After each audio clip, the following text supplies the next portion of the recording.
Hello, my name is Jerry Chen, and this is my analysis of Freddie Mercury, A Kind of Magic by Mark Blake.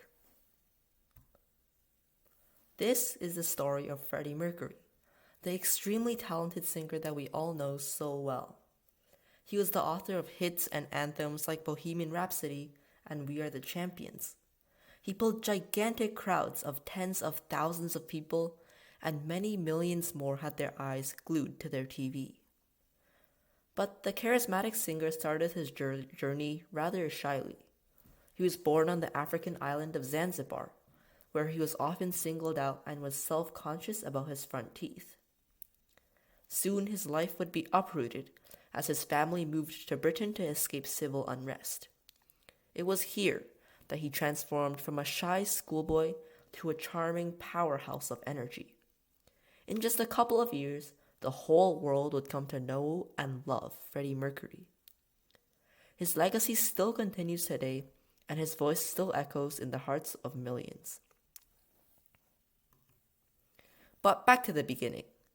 Freddie Mercury's birth name was Farouk Bulsara, but he insisted that everyone called him Fred.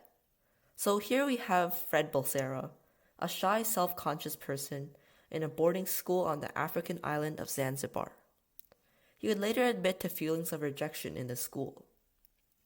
Here was the place where his passion for music was planted. He formed his first group, the Hectics, here. However, Fred Bulsara had not yet grown into the showman that we know him as. So instead of being the lead singer for the Hectics, he instead stuck to his thing, which was the piano. Before every performance, though, he always buzzed with energy.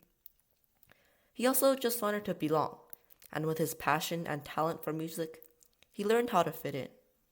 But there was still a long way to go before he became a rock superstar.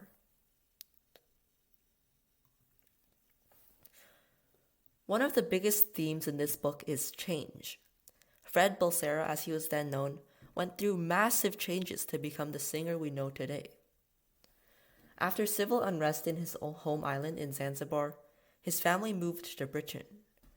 Fred Bulsara, as he was then known, went to Ealing College, where he would meet his future band members as well as David Bowie. Now, Ealing College was the turning point in Fred Bulsara's life. He was going to be timid no more. In fact, he was going to be Fred Bulsara no more. He changed his name to Freddie Mercury, and this was the beginning of his journey to the stars. However, it was a journey that would start off slow. He joined many groups that eventually failed, and he had to dodge concerned parents, but with his newfound self-confidence, he convinced himself and others that he was going to make it. One of the biggest themes in this book is the band's rise in the 1970s. It described how these people who lived in dingy basements got together to create songs, persevered, negotiated with studios and record labels, and eventually they quote-unquote made it happen. Back to the 1970s. So Freddie eventually found a band that didn't disband called Smile. He later renamed the band to Queen. But Queen was not always the talented band that they are, surprisingly, and Freddie was not born a virtuosic singer. But they improved quickly and learned from the mistakes of their subpar debut album. A chain of hits followed in the 1970s, starting with 7 Seas of Rye, then releasing Killer Queens, and then one of the most well-known songs to this day, Bohemian Rhapsody. These songs were like magnets for everyone's ears, and from that point on, the only direction to go was up. The book focuses a lot on how the band shot to fame in the 1970s, and Freddie's role as the perfectionist urging everyone on.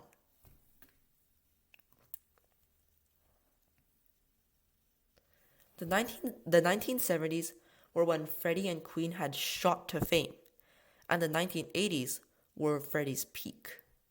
His sonorous voice and perfectly sculpted songs were truly known and loved in every corner of the world. An anecdote from the book sums up just how famous he was. So once Freddie attended a party where the guests were invited to come as a famous person, and then Freddie came as himself. One of the most famous performances of all time is Queen at Live 8. Freddie, being an experienced and flamboyant singer, he absolutely commanded the audience. The 20 minutes that Queen were performing stole the whole show from everyone else. In the words of the book, he had fun while leaving his rivals in the dust. This was Queen's heyday. I found that the book didn't give much focus to the theme of the heyday, but it is still very worth mentioning. What goes up must come down, and the same was true for Freddie Mercury. In 1987, he was diagnosed with AIDS. Even as he became more and more sick, he continued to record songs and videos with extraordinary perseverance. The book put a lot of emphasis on this theme. He was clearly suffering, but never grumbled about it. As the story goes, he told his bandmates about the condition once, and then he never talked about it again. Instead, he gave music his all. In fact, he persevered so much that a bed was needed on set for him to rest between video takes. He quite literally recorded as he died. Even though he is now gone, he has a shining legacy, and many of his songs are regarded as true works of art. They are a symphony of different genres of music, emotion and poetic songwriting, and virtuosic singing. Many people say that Freddie Mercury will never be replaced. The end. Thank you for listening.